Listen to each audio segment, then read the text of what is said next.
নারায়ণগঞ্জের রূপগঞ্জে গাজী টায়ারের 6তলা ভবনের আগুন নিয়ন্ত্রণের 20 ঘণ্টা পেরিয়ে গেলেও মঙ্গলবার বিকেল পর্যন্ত উদ্ধার কাজ শুরু করতে পারেনি ফায়ার সার্ভিস। উদ্ধার কাজ শুরু না হওয়ায় ক্ষোভ প্রকাশ করেছেন নিখোঁজদের স্বজনরা।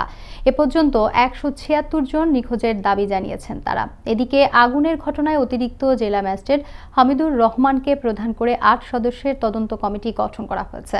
দুপুরে গাজী টায়ার কারখানা পরিদর্শন শেষে সাংবাদিকদের তথ্য জানান নারায়ণগঞ্জ জেলা প্রশাসক মাহমুদুল হক।